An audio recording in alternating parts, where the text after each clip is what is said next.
नमस्कार दोस्तों, स्वागत है आपका एक बार फिर से आपके अपने YouTube channel the first alert और लर्निंग पॉइंट में। आज हम आपको जनरल नॉलेज के हिस्ट्री वाले क्वेश्चन बताने जा रहे हैं जिनकी संख्या 20 है। और इसकी जो पीडीएफ है रिवीजन के लिए हमने हमारे टेलीग्राम चैनल और व्हाट्सएप ग्रुप में दे देंगे। तो उसकी लिंक भी हमारे डिस्क्रिप्शन में है वीडियो के, तो उसमें जाके आप ज्वाइन हो जाएं, जिससे आपको डेली अपडेट मिलता रहे और जो भी हम पीडीएफ्स उसमें डालते हैं तो वो आपको प्रोवाइड हो जाएं।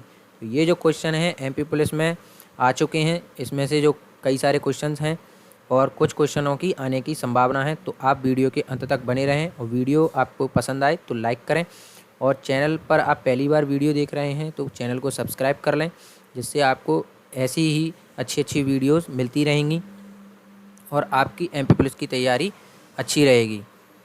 तो चलते हैं हम क्वेश्चंस की तरफ जो हमने आपके लिए निकाले हैं। तो क्वेश्चन नंबर 1 है आपका,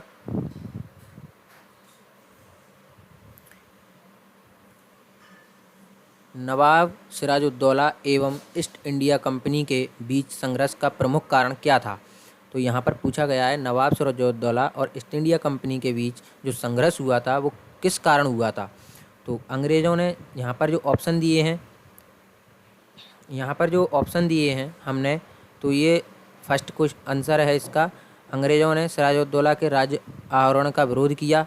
नंबर 2, अंग्रेज़ों ने व्यापार छूटों का दुरुपयोग किया। अंग्रेज़ों ने बंगाल में फ्रांसीसियों के उपनिवेश चंद्रनगर पर हमला किया, या काला कारावास ब्लैक होल किया। तो ये जो इसका आंसर है नवाब सिराजुद्दौला और ईस्ट इंडिया कंपनी के बीच जो संघर्ष हुआ था उसका कारण ये 4 दिए हैं यहाँ पर। तो इसमें जो सही कारण है वो आपको यहाँ पर चूज़ करना है। तो इसका जो सही कारण है हम आपको बता देते हैं, काला कारावास जो कि कोलकाता में हुआ था। इसमें 146 लोगों को एक छोटी सी कोठरी में बंद कर दिया गया था, जिसमें से केवल 143 लोग ही जिसमें से 23 लोग ही केवल जीवित बचे थे और बाकी सबकी मृत्यु हो गई थी। तो इस कारण, इतने बड़ी घटना के कारण नवाब सिराजुद्दौला और ईस्ट इंडिया कंपनी के बीच संघर्ष हुआ था। तो समझ में आ गया दोस्तों, इसका जो प्रमुख कारण क्या था, काला कारावास ब्लैक होल, जिसे दूसरे नाम से ब्लैक होल भी कहा जाता है। नेक्स्ट क्वेश्चन है आपका दोस्तों, द्वैध शासन नीति को किसने समाप्त किया था। तो द्वैध शासन नीति को समाप्त करने वाला जो अंग्रेजी शासक है वो यहाँ पर पूछा गया है। तो इसमें ऑप्शन दिए हैं हमें, Lord Mountbatten, Curzon, Warren Hasting और लॉर्ड रिपन। तो इसका जो राइट आंसर है दोस्तों सी है, वॉरेन हेस्टिंग। द्वैध शासन की नीति को वॉरेन हेस्टिंग के शासनकाल में समाप्त कर दिया गया था। नेक्स्ट है दोस्तों आपका, सुंगोली की संधि सन 1816 ईस्वी में किनके बीच संपन्न हुई थी। तो सुंगोली की संधि है जो कि 1816 ईस्वी में दो पक्ष के मध्य संपन्न हुई थी। वो कौन कौन से पक्ष हैं, तो यहाँ पर ऑप्शन दिए हैं दोस्तों, यहाँ पर ईस्ट इंडिया कंपनी और नेपाल, ईस्ट इंडिया कंपनी और मिथिला, ईस्ट इंडिया कंपनी और अवध का नवाब और नेपाल। तो यहाँ पर जो 4 आंसर दिए हैं हमने, उसमें से सही एक आंसर है वो दोस्तों आपको चूज़ करना है। तो हम आपको बताते हैं इसका राइट आंसर क्या है। ईस्ट इंडिया कंपनी और नेपाल के बीच सुंगोली की संधि हुई थी। तो इसका जो राइट आंसर है पहला है, ईस्ट इंडिया कंपनी और नेपाल। सुंगोली की संधि सन 1816 ईस्वी में ईस्ट इंडिया कंपनी और नेपाल के बीच हुई थी। नेक्स्ट है दोस्तों आपका, निम्नलिखित में से सिख गुरुओं का सही कालक्रम बताएं। यानी कालक्रम का मतलब समझते हो दोस्तों, यहाँ पर जो पूछा गया है किस समय में कौन सा गुरु रहा है। तो यहाँ पर आपको चूज़ करना है इनमें से जो सही क्रम है वो कौन सा है। तो यहाँ पर हमने 4 आंसर दिए हैं, यहाँ पर नानक देव, रामदास, अमरदास, अंगद देव। सेकंड है आपका तेग बहादुर, रामदास, अर्जुन देव, गोविंद सिंह। तीसरा है दोस्तों गुरु नानक, अंगद देव, अर्जुन देव, अमरदास। अमरदास, रामदास, अर्जुन देव, तेग बहादुर। तो इसका जो सही है आंसर, लास्ट वाला आंसर है अमरदास, रामदास, अर्जुन देव, तेग बहादुर। इसका जो सही कालक्रम है वो ये है, चौथा वाला, अमरदास, रामदास, अर्जुन देव, तेग बहादुर। नेक्स्ट क्वेश्चन है आपका दोस्तों, सन 1757 में सिराजुद्दौला किसके द्वारा पराजित किया गया। तो सिराजुद्दौला ने इन चारों अंग्रेजी शासकों के साथ युद्ध किया होगा सन 1757 में। तो किसने सिराजुद्दौला को पराजित किया, तो इनमें से कोई एक है तो आपको चूज़ करना है। तो हम आपको इसका राइट आंसर बताते हैं, क्लाइव द्वारा नवाब सिराजुद्दौला को सन 1757 में पराजित किया गया था। नेक्स्ट क्वेश्चन है दोस्तों आपका, सिखों के सैन्य संप्रदाय खालसा पंथ का प्रवर्तन किसने किया। तो सिखों के सैन्य संप्रदाय का, खालसा पंथ का जो सिखों का एक सैन्य संप्रदाय है, खालसा पंथ कहा जाता है उसे। क्वेश्चन यहाँ से आपका एक और बन सकता है, खालसा पंथ किस प्रकार का संप्रदाय है? तो ये एक सैन्य संप्रदाय है जिसका प्रवर्तन किसने किया था? तो ये क्वेश्चन है आपका। तो यहाँ पर जो 4 हमने आंसर दिए हैं, नंबर 1 है हरराम, दूसरा हरकिशन, तीसरा गोविंद सिंह, चौथा तेग बहादुर। तो इसका राइट आंसर क्या है दोस्तों? तो हम आपको बताते हैं, इसका जो राइट आंसर है गोविंद सिंह है। खालसा पंथ के संप्रदाय का जो प्रवर्तन किया था, तो गोविंद सिंह ने इसका प्रवर्तन किया। नेक्स्ट क्वेश्चन है आपका दोस्तों, किस सिख गुरु ने गुरु नानक की जीवनी लिखी है? तो ये गुरु नानक की जीवनी किस सिख गुरु द्वारा लिखी गई है? यहाँ पर 4 ऑप्शन दिए गए हैं आपको।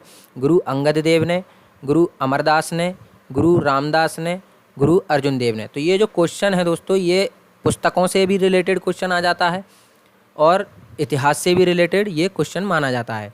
तो इसका जो राइट आंसर है हम आपको बताते हैं, इसका है गुरु अर्जुन देव ने। तो ये गुरु नानक की जो जीवनी लिखी गई है वो गुरु अर्जुन देव ने लिखी है।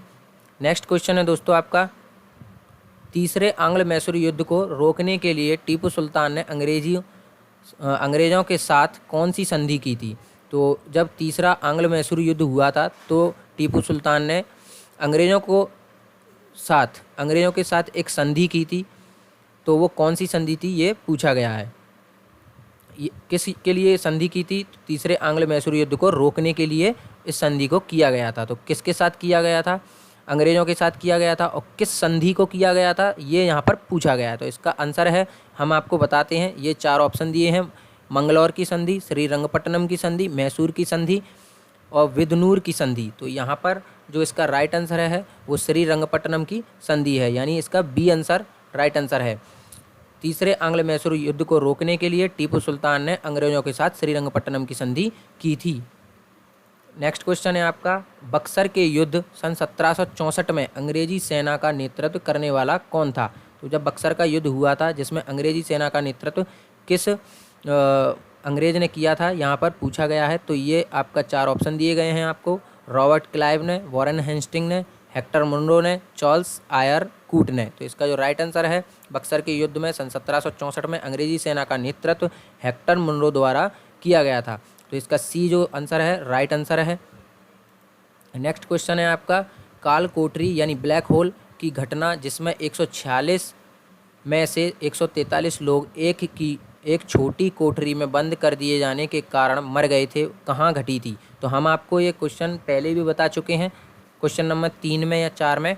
तो उसका जो राइट आंसर हमने बताया था आपको, ब्लैक होल उसका राइट आंसर था। तो इसका जो आंसर पूछा गया है, ये घटना किस जगह पर घटी थी ये पूछा गया है। तो यहाँ पर हमने 4 आंसर दिए हैं, मुर्शिदाबाद, डाका, मुंगेर, कलकत्ता। तो ये जो घटना है कलकत्ता में घटी थी, इसका जो राइट आंसर है कलकत्ता है। काल कोठरी यानी ब्लैक होल की घटना जिसमें 146 लोगों को एक छोटी सी कोठरी में बंद कर दिया गया, तो उसमें से 143 लोगों की मृत्यु हो गई थी। ठीक है, तो ये दोस्तों इसका राइट आंसर है कलकत्ता में ये घटना घटी थी। नेक्स्ट क्वेश्चन है आपका दोस्तों, मुस्लिम लीग ने पहली बार कब पाकिस्तान की मांग रखी? तो जब मुस्लिम लीग का गठन किया गया तो गठन इसीलिए ही किया गया था कि वो पाकिस्तान की अलग कभी मांग रख सकें। तो दोस्तों इसकी जो मांग रखने की शुरुआत की थी इनने पहली बार, तो ये सन 1940 में इन्होंने मांग रख दी थी कि हमें पाकिस्तान अलग चाहिए। ठीक है, नेक्स्ट क्वेश्चन है आपका, संगम काल में मंत्रियों को क्या कहा जाता था? तो संगम काल एक राजाओं का काल था जो कि दक्षिण क्षेत्र में काफ़ी प्रसिद्ध था। तो उस टाइम के मंत्रियों को, जैसे अपन अभी नेता कहते हैं, तो मंत्रियों को क्या कहा जाता था? इसका जो राइट आंसर है अमेचार कहा जाता था मंत्रियों को। नेक्स्ट है दोस्तों आपका, भारतीय राष्ट्रीय कांग्रेस के प्रथम कांग्रेस अध्यक्ष कौन थे? तो भारतीय राष्ट्रीय कांग्रेस की स्थापना दोस्तों हमें बता दूं आपको 1885 में हुई थी। भारतीय राष्ट्रीय कांग्रेस की स्थापना 1885 में हुई थी, जिसमें प्रथम अंग्रेज अध्यक्ष कौन थे? तो आपका जो राइट आंसर है जॉर्ज यूले थे। और आपको मैं बता दूं यहाँ पर भारतीय राष्ट्रीय कांग्रेस में प्रथम महिला अध्यक्ष कौन थी? तो उसमें प्रथम महिला अध्यक्ष थी एनी बेसेंट। नेक्स्ट क्वेश्चन है आपको, क्रिप्स मिशन के प्रस्ताव को किसने पोस्ट डेटेड चेक कहा था? तो ये क्रिप्स मिशन प्रस्ताव है जो कि भारत के लिए लाया गया था, तो किसने पोस्ट डेटेड चेक के नाम से इसे पुकारा था? तो ये इसका राइट आंसर है यहाँ पर गांधी जी ने क्रिप्स मिशन को पोस्ट डेटेड चेक कहा था। नेक्स्ट क्वेश्चन है दोस्तों आपका साइमन कमीशन। ये साइमन थोड़ा मिस प्रिंटिंग हो गया है। साइमन कमीशन का विरोध करते समय किस भारतीय नेता की मृत्यु हो गई थी? तो साइमन कमीशन भारत मतलब जो आया था, साइमन, जॉर्ज साइमन, उनके नाम पर इस कमीशन का नाम रखा गया है। इसे साइमन आयोग भी कहा जाता है। तो इसके विरोध में किस भारतीय नेता की मृत्यु हो गई थी? तो ये लाला लाजपत राय की मृत्यु हो गई थी इसके विरोध में। नेक्स्ट है आपका अमीर खुसरो किन दो भाषाओं का विद्वान था? तो यहाँ पर जो अमीर खुसरो थे वो किन दो भाषाओं के विद्वान थे? तो यहाँ पर ये पूछा गया है। तो आपको यहाँ पर जो राइट आंसर है हिंदी और फारसी के विद्वान थे। नेक्स्ट क्वेश्चन है आपका दोस्तों बहमनी राज्य की स्थापना किसने की थी? तो बहमनी राज्य है जो कि दक्षिण क्षेत्र में काफ़ी प्रसिद्ध और बाहुबली टाइप का राज्य था, बहमनी शासक। तो इसकी स्थापना किसने की थी बहमनी राज्य की? तो इसकी स्थापना की थी अलाउद्दीन हसन ने। इसकी स्थापना किसने की थी? इसका जो राइट आंसर है अलाउद्दीन हसन है। बहमनी राज्य की स्थापना करने वाला कौन था? अलाउद्दीन हसन। नेक्स्ट है आपका भारत में मुस्लिम शक्ति की स्थापना किस युद्ध से हुई?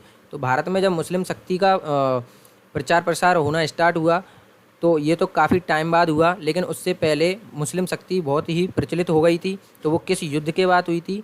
तो ये उसका क्वेश्चन है। तो यहाँ पर जो हमारा राइट आंसर है तराइन के द्वितीय युद्ध के बाद भारत में मुस्लिम शक्ति बहुत ही शक्तिशाली हो गई थी। नेक्स्ट है आपका आदि ग्रंथ के संकलनकर्ता कौन है? यानी आदि ग्रंथ के संकलनकर्ता कौन है यहाँ पर पूछा गया है। सीधा सा है जवाब इसका, गुरु अर्जुन देव ने संकलनकर्ता कहे जाते हैं। भारतीय राष्ट्रीय कांग्रेस की प्रथम महिला अध्यक्ष कौन थी? ये हमने आपको बताया अभी। तो इसके जो राइट आंसर है एनी बेसेंट है। एनी बेसेंट प्रथम महिला अध्यक्ष हैं भारतीय राष्ट्रीय कांग्रेस की, जिसकी स्थापना 1885 में हुई थी। नेक्स्ट क्वेश्चन है आपका दोस्तों चार मीनार को किसने बनवाया? तो सिंपल क्वेश्चन है दोस्तों इसका, चार मीनार को किसने बनवाया? मोहम्मद कुली कुतुब शाह द्वारा चार मीनार का निर्माण करवाया गया है। हैदराबाद में चार मीनार का निर्माण कुली कुतुब शाह ने बनवाया था। ठीक है। नेक्स्ट है आपका नालंदा विश्वविद्यालय की स्थापना किसके शासनकाल में हुई थी? तो नालंदा विश्वविद्यालय जो कि बिहार में स्थित है, जो कि किसने बनवाया या किसके शासनकाल में इसका निर्माण हुआ? तो ये कुमारगुप्त प्रथम के शासनकाल में इसका निर्माण हुआ था। नेक्स्ट है आपका दोस्तों वीडियो देखने के लिए धन्यवाद। हमारे चैनल पर आप पहली बार वीडियो देख रहे हैं तो सब्सक्राइब कर लें और ऐसे ही मज़ेदार वीडियो पाने के लिए बेल आइकन को भी दबा दें, जिससे आपको तुरंत ही नोटिफिकेशन मिल जाएगा। और वीडियो आपको पसंद आया हो तो लाइक कर दें और वीडियो को शेयर भी कर दें। और इसी के साथ हम आपको एक बात और बताना चाहते हैं, अगर आपको इन क्वेश्चनों की PDF चाहिए तो हमारे डिस्क्रिप्शन में जाइए वीडियो के और टेलीग्राम चैनल से जुड़ जाइए। व्हाट्सएप ग्रुप भी है हमारा उसमें, तो व्हाट्सएप ग्रुप से जुड़ जाइए और जिससे आपको इसकी सारी PDF जो हम नए नए अपडेट्स देते हैं और PDFs डालते हैं वो आपको तुरंत प्रोवाइड हो जाएं, जिससे आप अपना रिवीजन कर सकें। वीडियो देखने के लिए एक बार फिर से धन्यवाद। Thank you.